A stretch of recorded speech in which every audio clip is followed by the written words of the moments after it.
आज आप सबके लिए लाई हूं बायोलॉजी का क्लास, जो कि सेल का होगा। तो देख लीजिए, कोशिका से रिलेटेड कुछ बातें मैं आपको बता दूं। तो चलिए पढ़ते हैं। हम आज क्या पढ़ने वाले हैं? बायोलॉजी।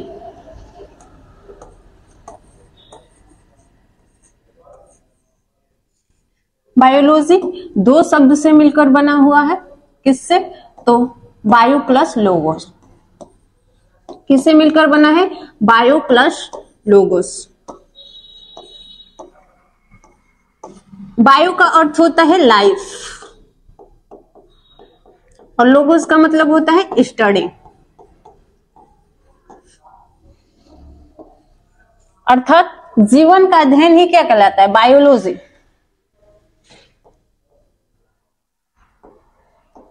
जीवन का अध्ययन ही क्या कहलाता है? हमारा बायोलॉजी कहलाता है।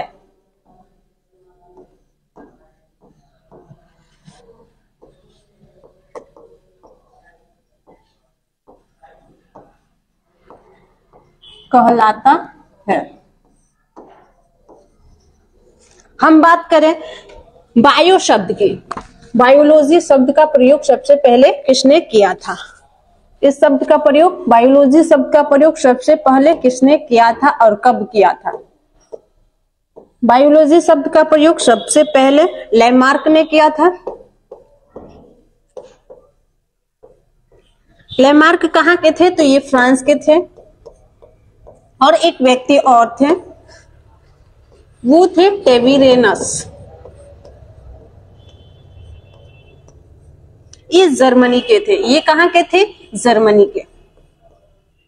1801 ईस्वी में इन्होंने बायोलॉजी शब्द का प्रयोग किया था। 1801 ईस्वी में।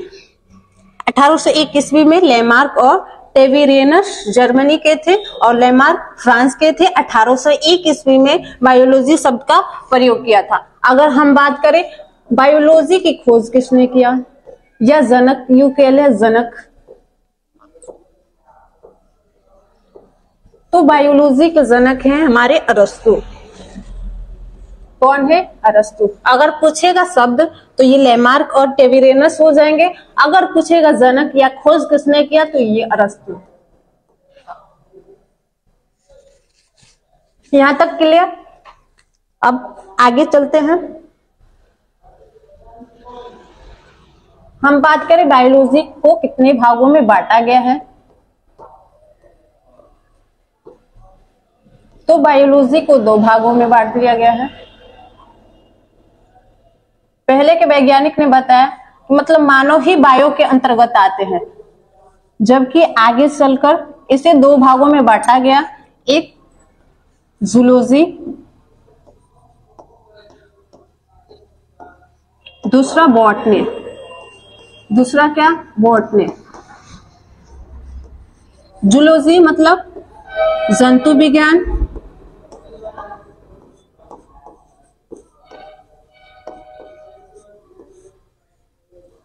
बॉटनी मतलब वनस्पति विज्ञान।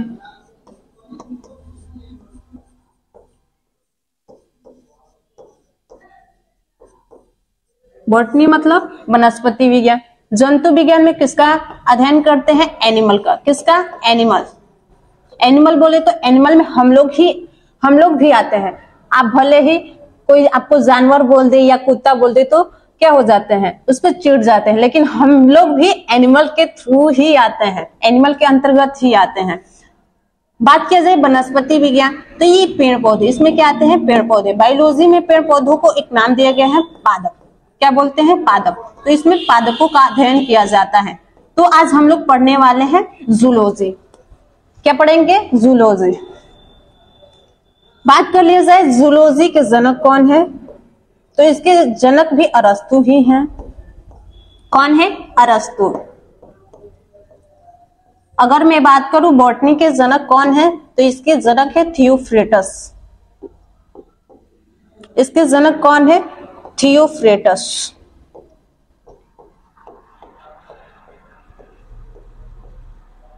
इसके जनक थियोफ्रेटस है। तो आगे चल लिया जाए। इसमें जंतु विज्ञान में किसका अध्ययन किया जाता है? एनिमल का, मतलब जो भी जंतु होते हैं, हम भी जंतु के अंतर्गत ही आते हैं, उनका अध्ययन किया जाता है। बॉटनी में वनस्पति विज्ञान का अध्ययन किया जाता है। आगे चलते हैं। आगे हम बात करेंगे कोशिका,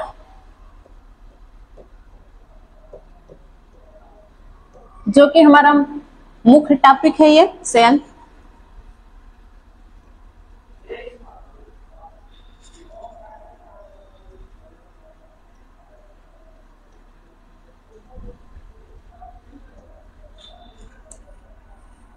आज हम लोग पढ़ेंगे कोशिका सेल। तो सबसे पहले बात कर लीजिए इसकी परिभाषा, कोशिका होती क्या है। तो कोशिका हमारे जीवन के सबसे छोटी मूल इकाई होती है। जिस प्रकार एक घर को बनाने के लिए एक ईंट का प्रयोग करते हैं, वैसे ही हमारा शरीर किससे मिलकर बना है? कोशिका से मिलकर बना है। ये सबसे छोटी इकाई होती है, इसी से मिलकर हमारा क्या बना होता है? हमारा बॉडी बना होता है। सेल मिलते हैं तो क्या बनाते हैं? टिश्यू। क्या बनाते हैं? टिश्यू। टिश्यू का मतलब ऊतक। टिश्यू मिलकर क्या बनाते हैं? ऑर्गन। ऑर्गन मतलब अंग। अंग मिलकर क्या बनाते हैं? ऑर्गन सिस्टम, मतलब अंग तंत्र। Organ system. ऑर्गन सिस्टम मिलकर हमारा ह्यूमन बॉडी बनाता है। Human body. ओके, तो सेल मिलकर टिश्यू बनाए, टिश्यू मिलकर ऑर्गन बनाए, ऑर्गन मिलकर क्या बनाता है? Organ system. ऑर्गन सिस्टम मिलकर हमारा ह्यूमन बॉडी बनता है। तो क्या हुआ परिभाषा इसका? हमारे शरीर की सबसे छोटी इकाई को ही क्या बोलते हैं? कोशिका बोल देते हैं। इसका परिभाषा हम देखें तो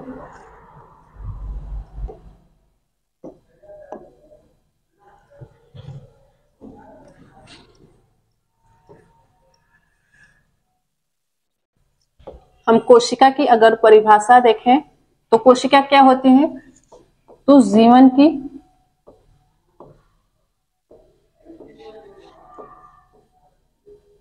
सबसे छोटी इकाई होती है। जीवन की सबसे छोटी इकाई।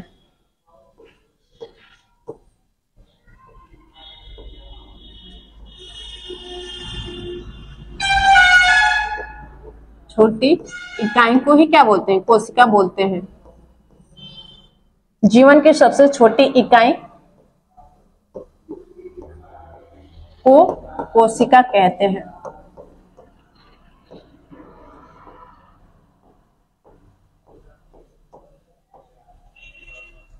हम बात करें कोशिका का अध्ययन किसके अंतर्गत किया जाता है?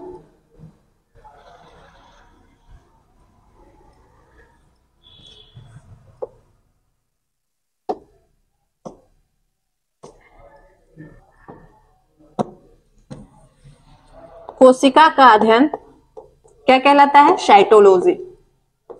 कोशिका का अध्ययन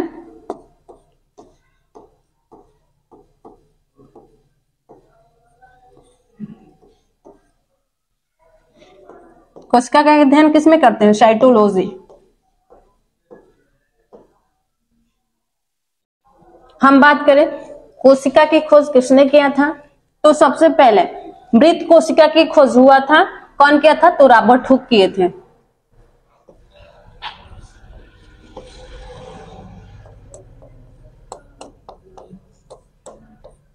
मृत कोशिका की खोज सबसे पहले हुआ था।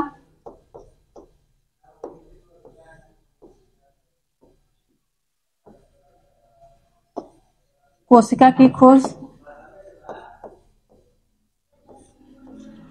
कब किए थे? 1665 ईस्वी में रॉबर्ट हुक। 1665 ईस्वी में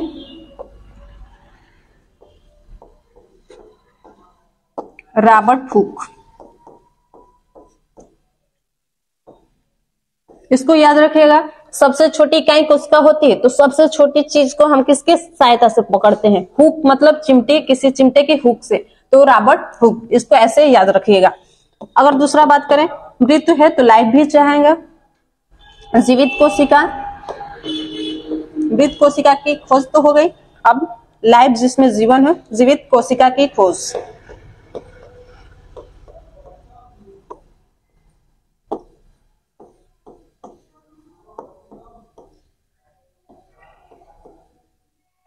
जीवित कोशिका की खोज किसने किया था? तो एवी ल्यूवेनहॉक, एवी ल्यूवेनहॉक। इसको याद रखिएगा, लाइव, जीवित का मतलब लाइव, तो लाइव से याद रखिएगा Leeuwenhoek, Leeuwenhoek, Antonie van Leeuwenhoek. कब किया था? तो 1674। कब किए थे ये? 1674। ये पेड़ की छाल पे किए थे, रॉबर्ट हुक, पेड़ की छाल।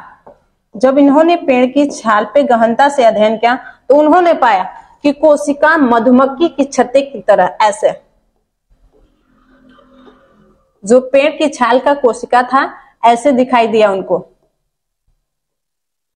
मधुमक्खी की छाती के जैसे।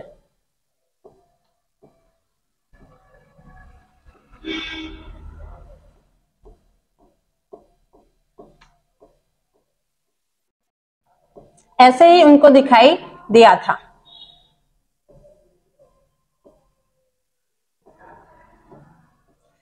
ओके, और ल्यूवेनहॉक किस पे किए थे? तो तालाब के पानी में।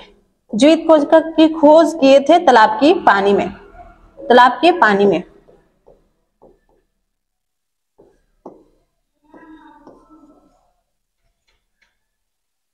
इन्हें फादर ऑफ माइक्रोबायोलॉजी भी कहते हैं। ल्यूवेनहॉक को क्या कहा जाता है? Father of microbiology, microbiology. तो ये पॉइंट याद रखिएगा, इसको नोट्स बना लीजिएगा अच्छे से ताकि क्लियर हो जाए। आगे चलते हैं। अगर मैं बात करूं कोशिका शब्द, तो ये लैटिन है, लैटिन का शब्द है। सेल किसका है? लैटिन शब्द है। ओके, अब आगे बढ़ते हैं, इसको नोट कर लीजिए, थोड़ा टाइम दे देती हूं आपको।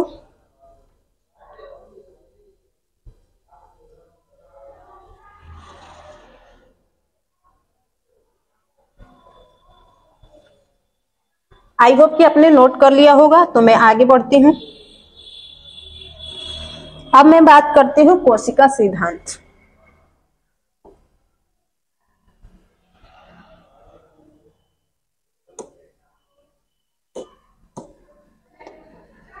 कोशिका सिद्धांत,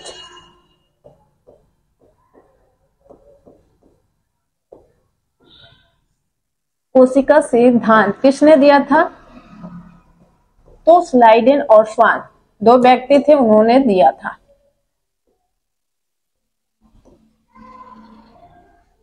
कोशिका सिद्धांत किसने दिया था? तो स्लाइडेन और श्वान ने। कब दिया था? तो 1638-39 ईस्वी में स्लाइडेन और श्वान ने कोशिका सिद्धांत दिया था। कौन कौन? दो व्यक्ति थे, स्लाइडेन और श्वान। इनका पूरा नाम बोले तो मैथियस स्लाइडेन,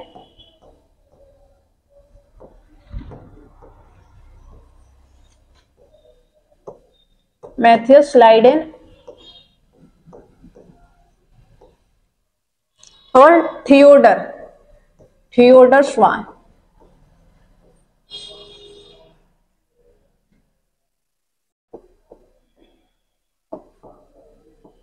थियोडर श्वान, ये दो व्यक्ति थे जिन्होंने कोशिका सिद्धांत दिया था। कब? तो 1638-39 ईस्वी में। किंतु इनका सिद्धांत बताने में क्या ये क्लियर नहीं कर पाए। सिद्धांत तो बताए, कोशिका का सिद्धांत बताए, लेकिन ये क्लियर नहीं बता पाए, मतलब कंप्लीट जानकारी नहीं दे पाए। तो आगे चल के 1655 ईस्वी में एक व्यक्ति और आए जिन्होंने इसको क्या किया, एकदम कंप्लीट जानकारी दी, इसके बारे में अच्छे से लोगों को बताया। रुडोल्फ, कौन थे? रुडोल्फ बिर्फो। कौन थे? रुडोल्फ बिर्चो।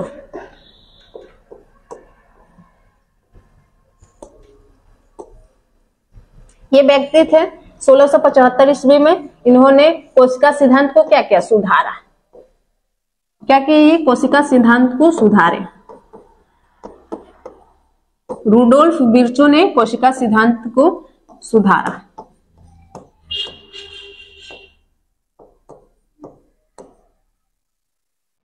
और जब वो सुधारे तो उसे क्या बोला गया, उसे किसकी अवधारणा दी गई,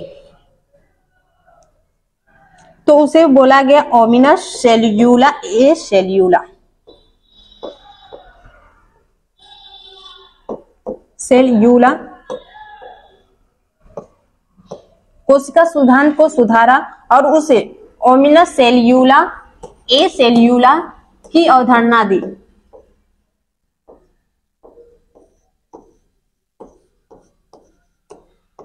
अवधारणा दी अर्थात इसका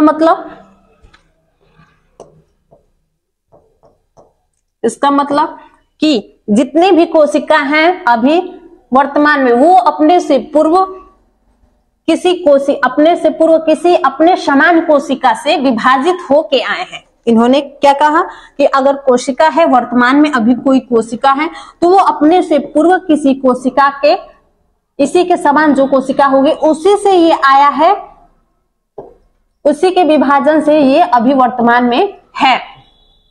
तो इसी को इन्होंने बताया। ये मैथियस स्लाइडेन और थियोफ्रेटस स्वान, इन्होंने तो बता दिया था कि कोशिका विभाजन होता है, लेकिन कोशिका का पुनः निर्माण कैसे होता है इन्होंने ये बताने में असफल रहे। कोशिका का विभाजन होता है,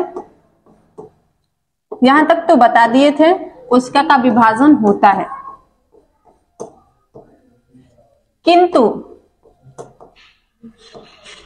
नई कोशिका कैसे बनती है बताने में असफल रहे। नई कोशिका कैसे बनती है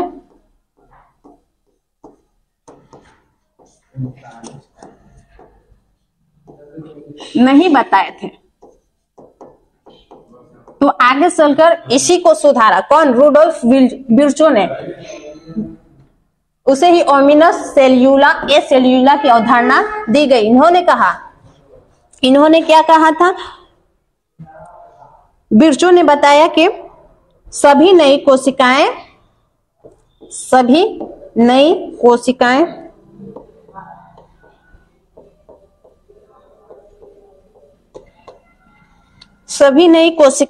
पहले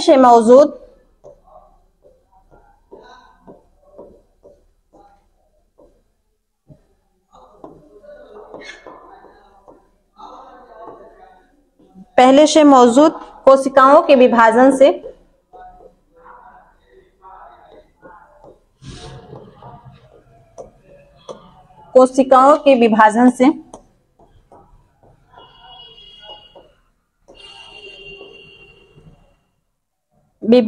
से विकसित हुई हैं।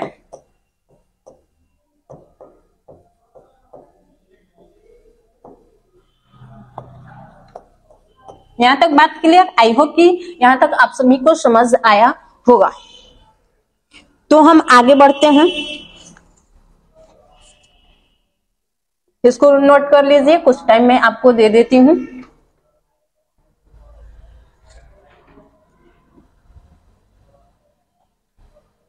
आई होप कि आप सब उतार लिए होंगे, वीडियो पोस्ट करके भी उतार सकते हैं। आगे मैं बढ़ती हूं, तो देख लीजिए आगे कोशिका सिद्धांत की मुख्य बातें देख लिया जाए।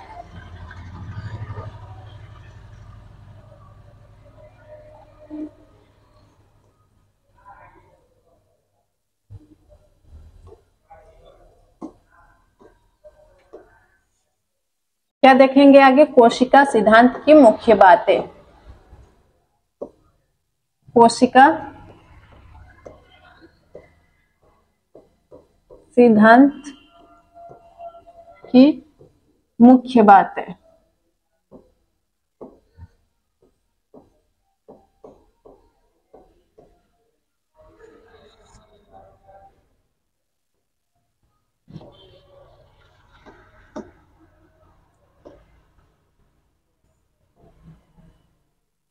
कोशिका सिद्धांत पे क्या क्या कहा गया कोशिका सिद्धांत के बारे में, तो देख लीजिए। पहला कहा गया कि सभी कोशिकाएं, सभी जीव कोशिकाओं से के समूह से मिलकर बने हैं।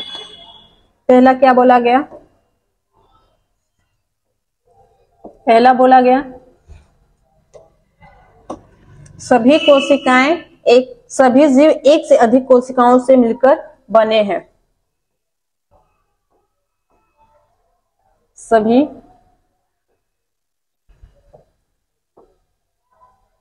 जीवित जीव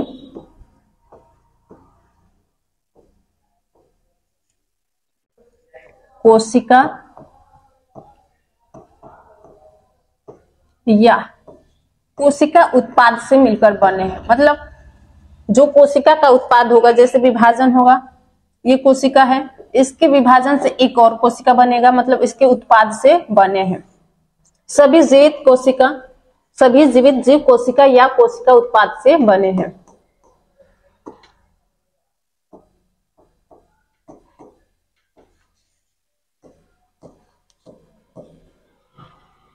मिलकर बने होते हैं।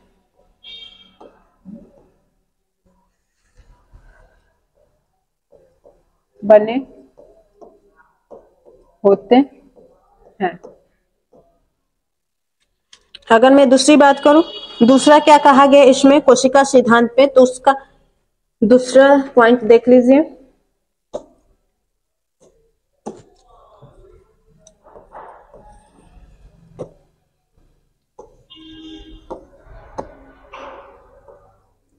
दूसरी बातें कोशिका सिद्धांत में बताई गई कि कोशिका जीवन के गुण रखने वाली सबसे छोटी इकाई है। कोशिका भी जीवित होती है। कोशिका जीवन के गुण रखने वाली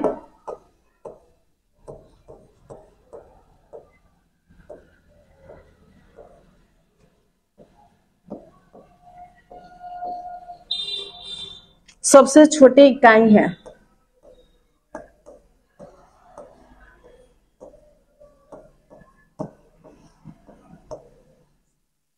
सबसे छोटी इकाई है।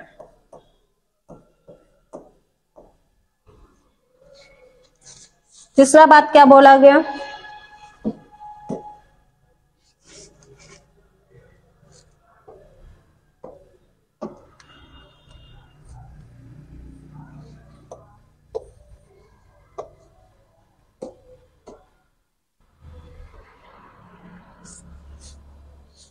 सभी कोशिकाएं पहले से बिरसू बताएं।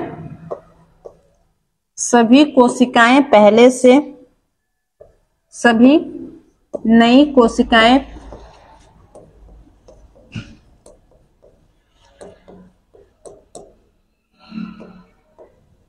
पहले से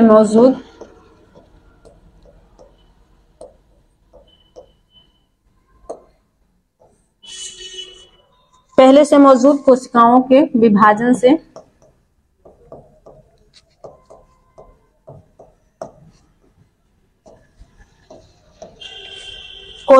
विभाजन से विकसित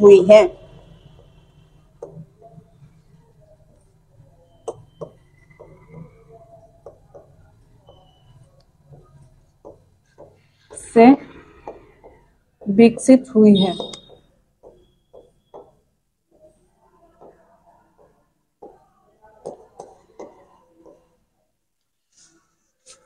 चौथा बात क्या बोला गया कोशिका सिद्धांत में?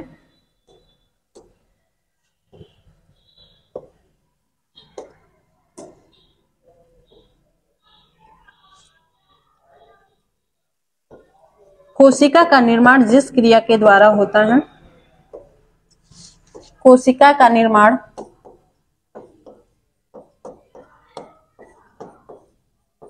जिस क्रिया द्वारा होता है उसका प्रमुख कौन होता है? तो केंद्रक होता है।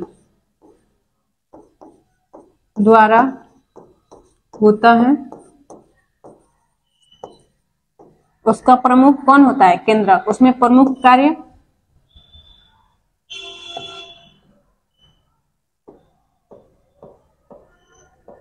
उसमें प्रमुख कार्यकर्ता कौन रहता है? केंद्रक।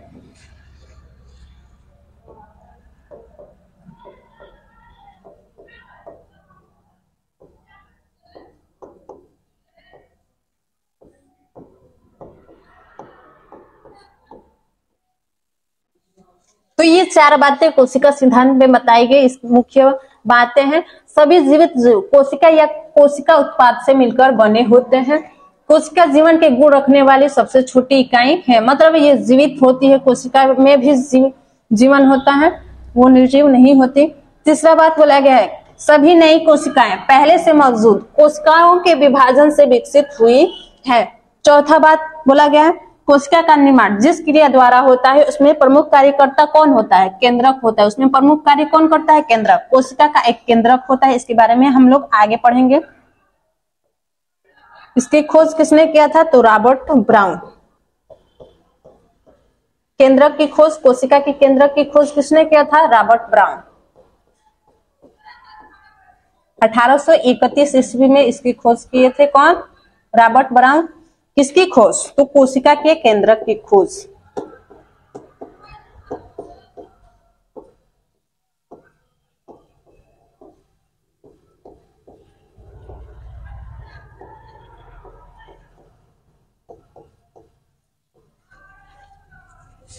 आई होप कि ये पॉइंट समझ में आया होगा। अब आगे चलते हैं।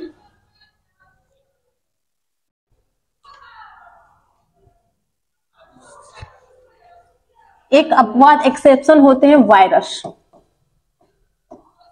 ये वायरस क्या करते हैं? कोशिका सिद्धांत का पालन नहीं करते।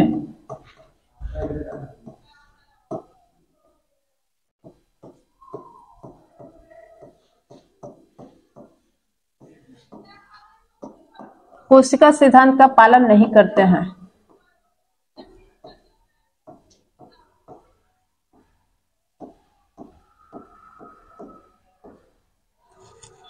वायरस कोशिका सिद्धांत का पालन क्यों नहीं करते हैं? क्योंकि इनके पास कोशिका नहीं होती।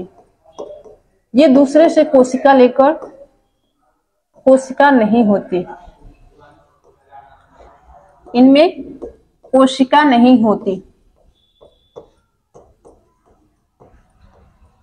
क्योंकि ये सजीव और निर्जीव के बीच की कड़ी होते हैं। ना ही सजीव होते हैं ना ही निर्जीव होते हैं, क्योंकि ये सजीव और निर्जीव के बीच की कड़ी होते हैं।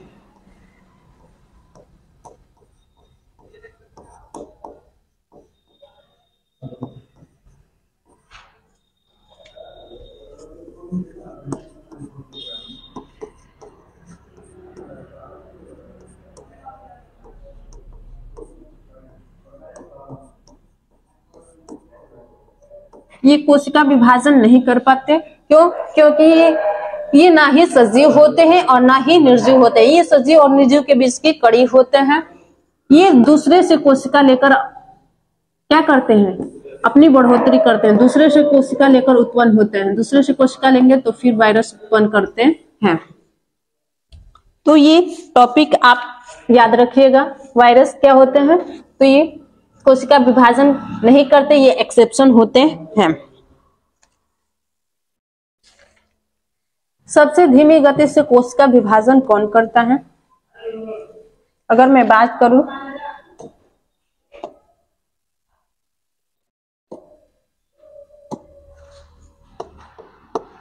सबसे तेजी से कोशिका विभाजन कहाँ होता है?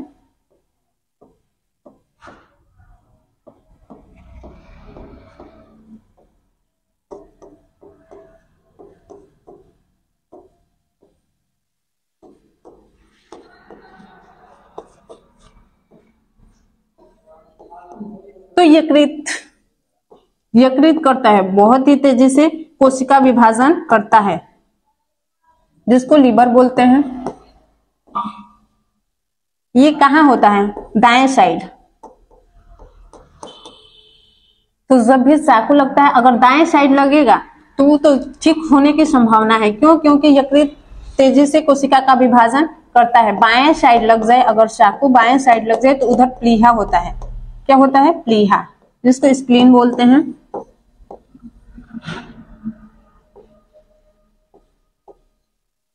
अगर प्लीहा में चाकू लग जाए किसी व्यक्ति को तो उसका जीना मुश्किल है। यदि बाएं साइड लगे, यकृत के दाएं साइड प्लीहा होता है, तो प्लीहा में लगेगा तो क्या होगा? जान की खतरा होगी एकदम, उसको ठीक होने की कोई संभावना नहीं होगी।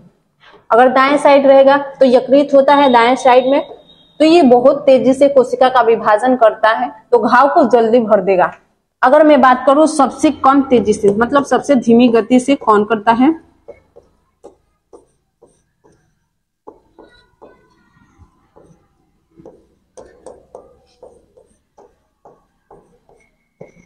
कोशिका विभाजन कौन करता है? तो हमारा मस्तिष्क करता है।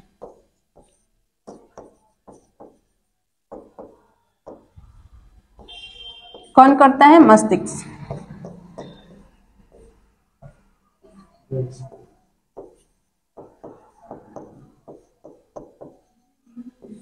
सबसे धीमी गति से मतलब ना के बराबर ये करता है।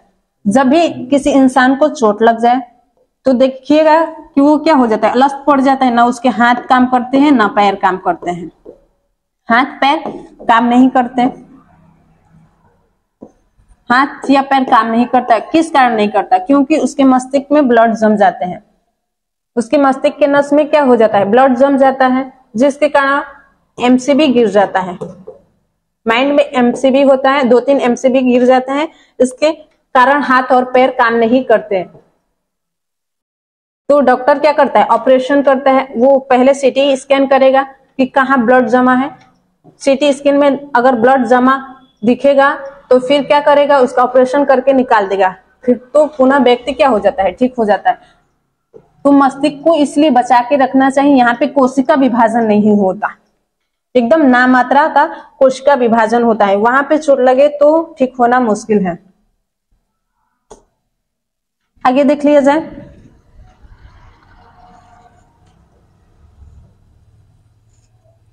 बात करें सबसे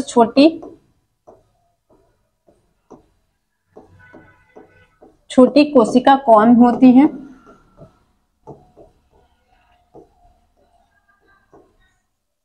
तो माइक्रोप्लाज्म। कौन होती है? माइक्रोप्लाज्म।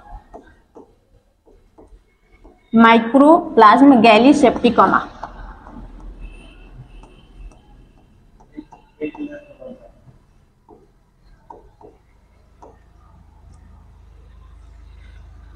माइक्रोप्लाज्म गैलीसेप्टिकमा सबसे छोटी कोशिका होती है। बड़ी कोशिका की बात करें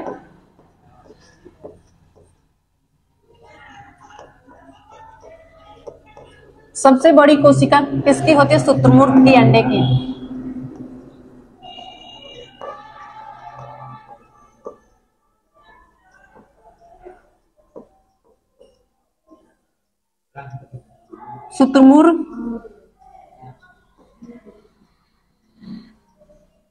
शुतुरमुर्ग का अंडा।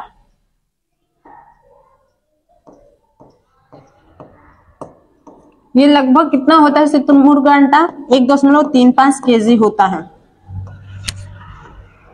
अगर मैं बात करूं मानव शरीर में सबसे बड़ी कोशिका,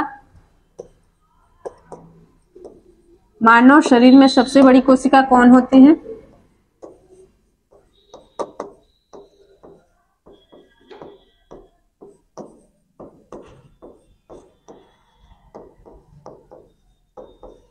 तो ये यकृत होता है। क्या होता है? यकृत।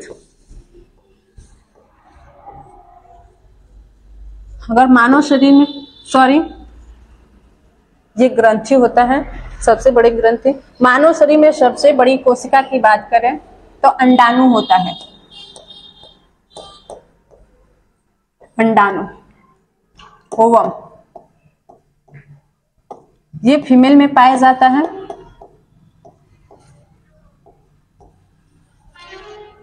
अगर बात करें मानव शरीर में सबसे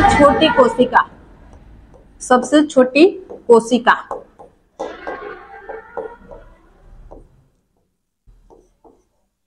तो ये होता है शुक्राणु,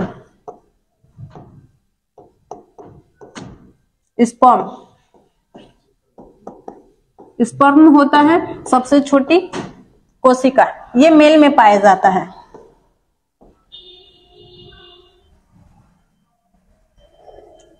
तीसरा बात किया जाए मानव शरीर में सबसे लंबी कोशिका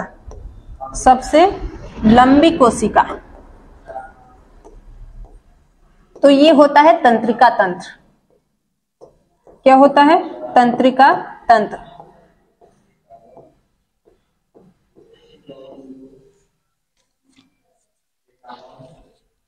यहां तक टॉपिक समझ में आया होगा। अब मैं आगे बढ़ती हूं।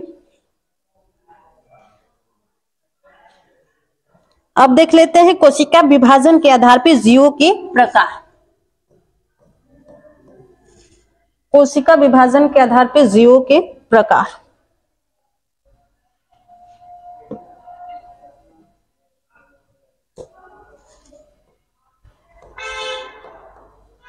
कोशिका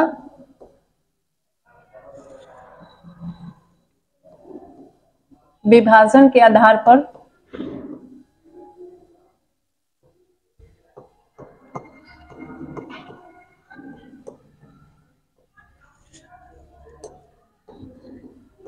जीवों के प्रकार।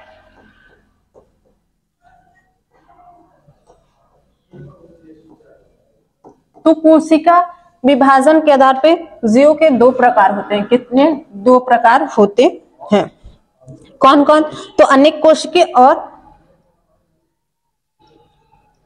एक कोशिकीय और बहुकोशिकीय।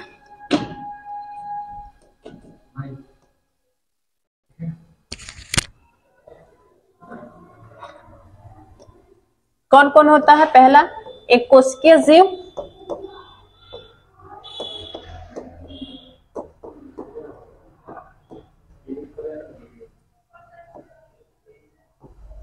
दूसरा बहुकोशिकीय जीव।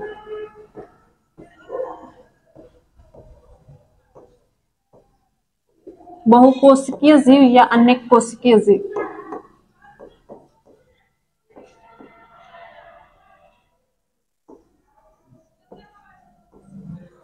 अनेक कोशिकीय जीव का क्या होते हैं? तो इसमें एकल कोशिका पाया जाता है, जिसमें एकल कोशिका पाया जाता है।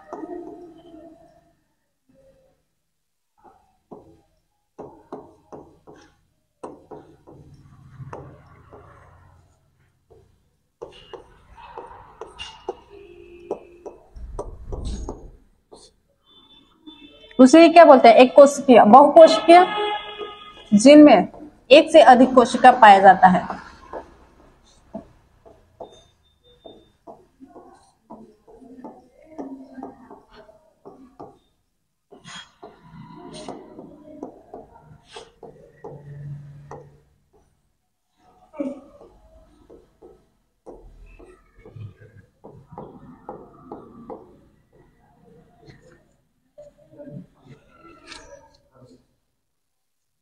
ये क्या करते हैं? अपना श्रम का विभाजन कर लेते हैं। बहुकोशिकीय जीव क्या करते हैं? अपना श्रम का विभाजन कर लेते हैं।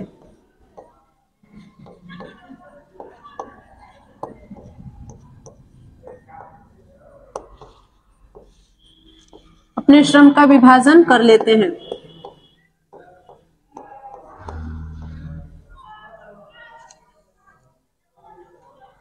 अर्थात इसका मतलब अलग अलग कोशिका को अलग अलग काम बांट देते हैं। जैसे हृदय का अलग कोशिका होगा, हमारे यकृत का अलग कोशिका, हृदय का अलग कार्य होगा, हमारे यकृत का अलग कार्य होगा। तो ये क्या करते हैं? अलग अलग कोशिका को अलग अलग काम बांट देते हैं।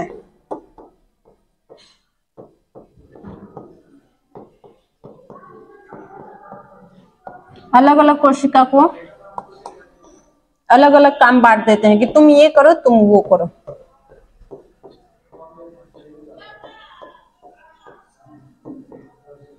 काम बांट देते हैं।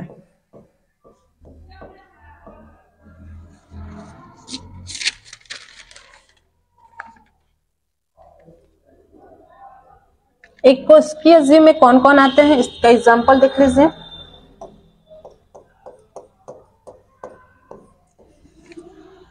एक कोशिकीय जीव में आते हैं अमीबा, क्लेमाइडोमोनास,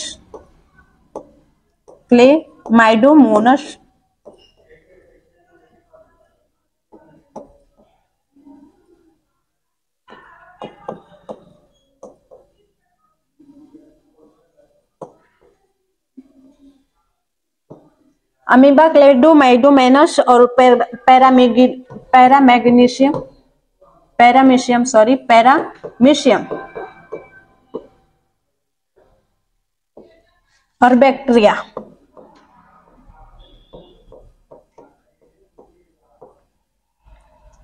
कौन कौन आते हैं एक कोशिका में? अमीबा, कैलोमाइडोमोनास, पैरामीशियम और बैक्टीरिया। इसको बोलते हैं यूनिसेलुलर, इसको बोलते हैं मल्टी सेलुलर। क्या बोलते हैं? Multi cellular. इसका एग्जांपल देख लीजिए बहुकोशिकीय का। इसमें क्या क्या आते हैं? तो इसमें आते हैं हम आदमी, जानवर,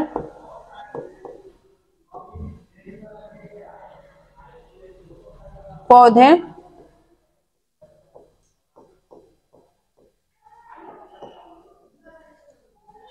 कवक और ऑक्टोपस। कवक और ऑक्टोपस।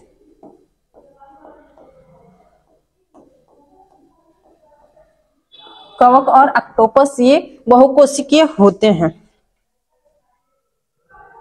यहां तक क्लियर? अब आगे चलते हैं।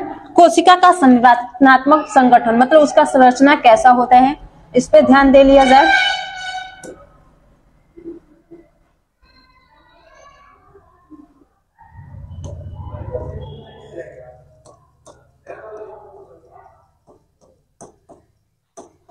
कोशिका का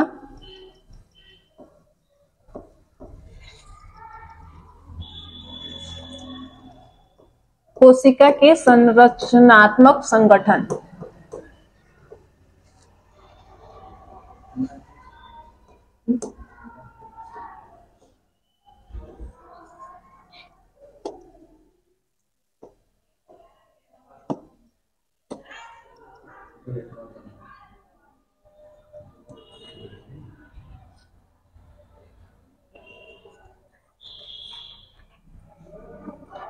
इसे हम 3 भाग में बांट लेते हैं। पहला बाहरी,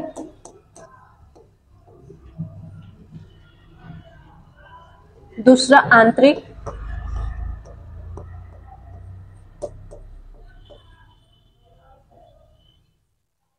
मध्य और तीसरा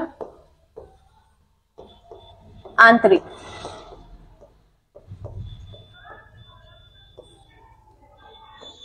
तो बाहरी में क्या होता है हमारा? तो प्लाज्मा झिल्ली। प्लाज्मा झिल्ली कोशिका की सबसे बाहरी परत क्या होती है? प्लाज्मा झिल्ली या कोशिका झिल्ली भी कहते हैं इसे, या कोशिका झिल्ली।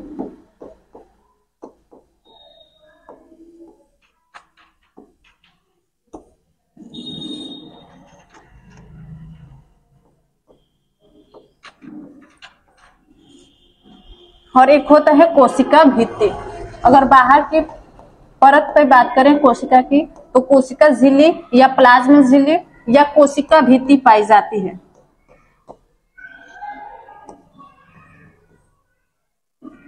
मध्य में बात करें तो इसमें माइटोकॉन्ड्रिया,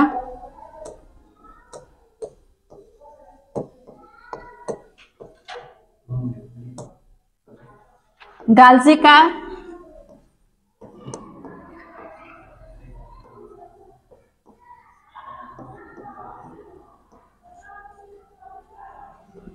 सेंट्रोसोम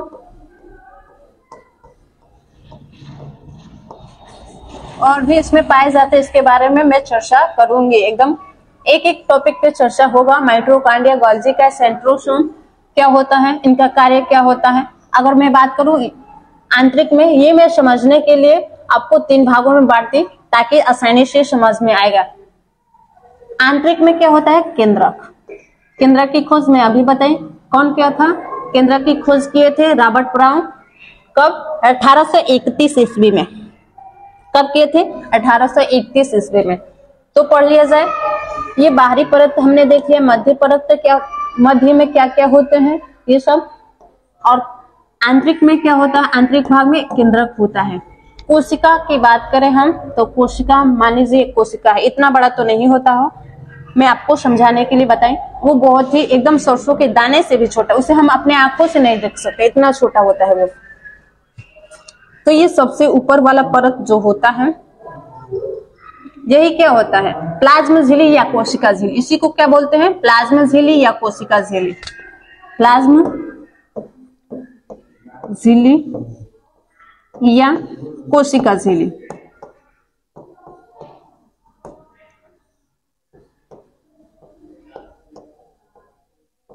प्लाज्मा झिल्ली या कोशिका झिल्ली, सेल मेम्ब्रेन जिसको बोलते हैं, सेल मेम्ब्रेन।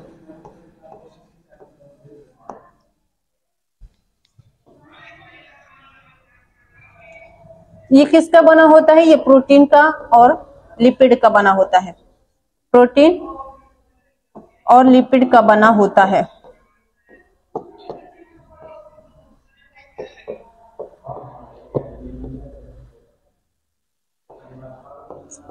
जो ये बाहरी परत दिखाई देता है किसका होता है, प्लाज्मा झिल्ली जो होता है वो किसका बना होता है, तो लिपिड और किसका बना होता है, प्रोटीन का बना होता है।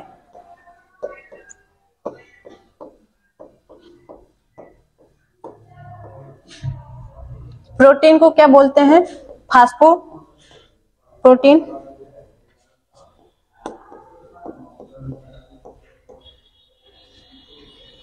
सॉरी इसको बोलते हैं लिपोप्रोटीन। क्या बोलते हैं, प्रोटीन।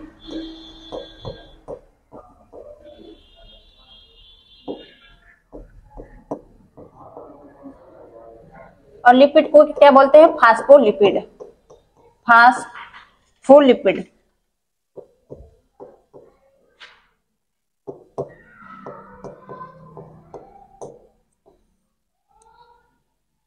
प्रोटीन कितना होता है, तो 60 से 80%, 60 से 80%।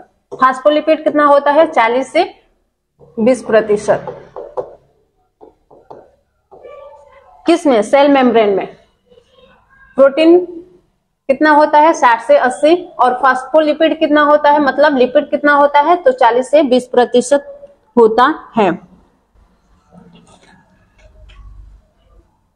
आगे इसके बारे में, सेल मेम्ब्रेन के बारे में थोड़ा और अच्छे तरीके से समझ लिया जाए, एक एक फैक्ट इसमें। कोशिका झिल्ली के बारे में समझ लिया जाए।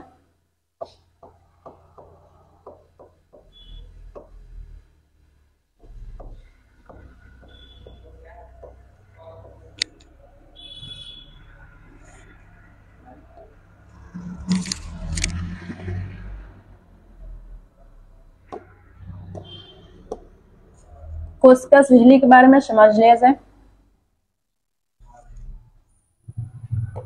इसके बारे में कुछ पॉइंट लिख लिया जाए।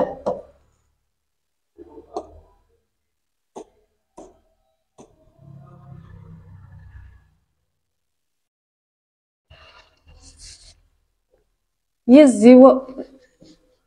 जीवों की पहली परत होती है। क्या होती है जीवों में, जैसे जानवर और हम लोग में ये पहली परत होती है। अगर पेड़ पौधे की बात करें तो ये पेड़ पौधे में दूसरी परत होती है, पहले उसमें एक परत होता है, उसके बाद ये होती है। तो इस पॉइंट को लिख लिया जाए।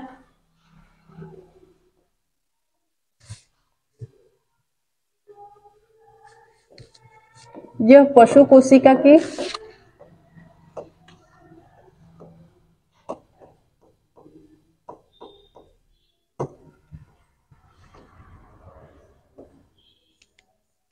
पशु कोशिका की पहली परत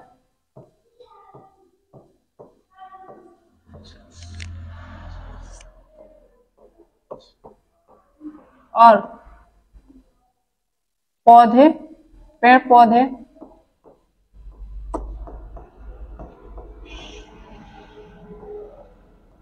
कवक और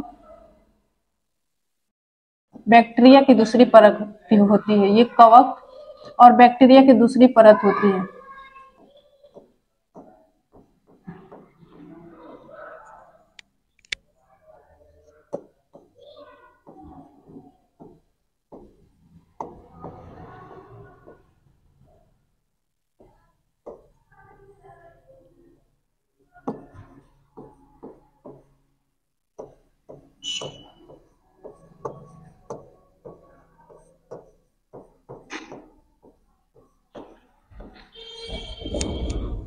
ये क्या होता है, पशु मतलब हम लोग में या कोई जानवर है, गाय भैंस, उसमें पहली परत होती है, पहली परत, और पेड़ पौधे, कवक और बैक्टीरिया की दूसरी परत होती है।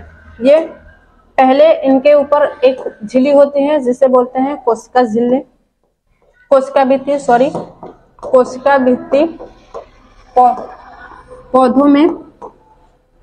उसके बाद ये पाई जाती है, उसके बाद जो परत होती है वो क्या होती है, कोशिका झिल्ली। तो यही बात मैं यहाँ पे लिखवाई हूं।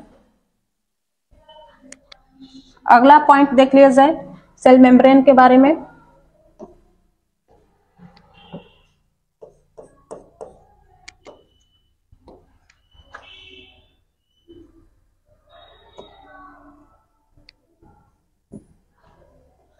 यह पतली लचीली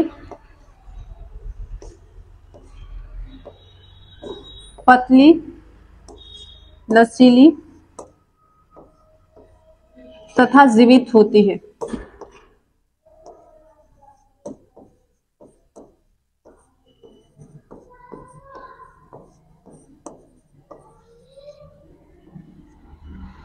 ये झिल्ली क्या होती है, फ्लेक्सिबल होती है। क्या होती है, फ्लेक्सिबल, जिसके कारण किसी भी पदार्थ को ये क्या करती है, निगल लेती है और वो अपना आकार क्या कर देगी, चेंज कर लेगी। फ्लेक्सिबल होगी तो इसमें कोई आएगा तो इसको निगल के फिर अपना आकृति चेंज कर लेगी। फिर कोई यहाँ पे आएगा तो फिर इसको निगल के क्या करेगी, अपना आकृति चेंज कर लेगी। किस कारण, फ्लेक्सिबल होने के कारण।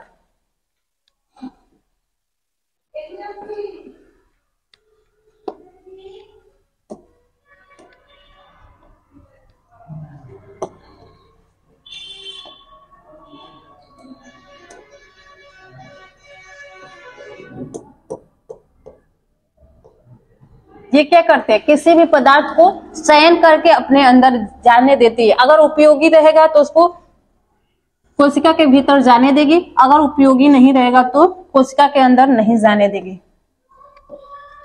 ये क्या करती है, चयन करके किसी भी पदार्थ को कोशिका के अंदर भेजती है।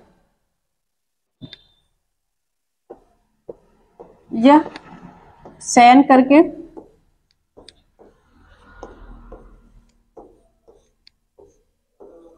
किसी पदार्थ को कोशिका के अंदर जाने देती है।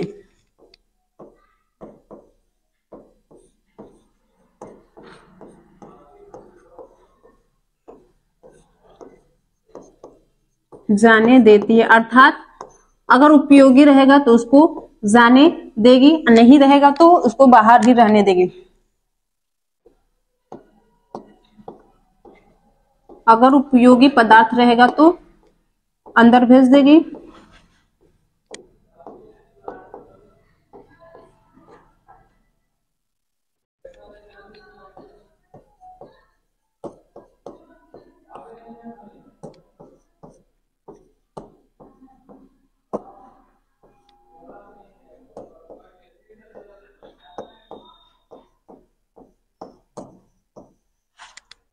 अनुपयोगी पदार्थ को क्या करेगी, बाहर ही रख लेगी।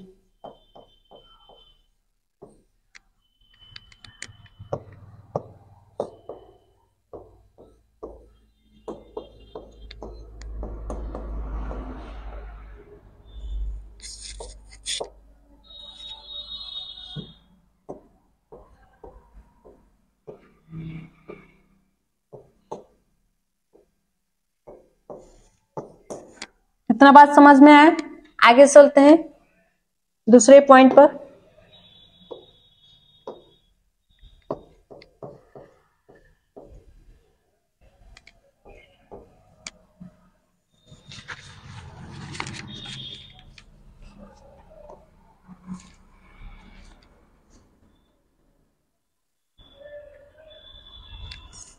ये क्या करता है, कोशिका को निश्चित आकार प्रदान करता है। ये क्या करता है, कोशिका को निश्चित आकार प्रदान करता है।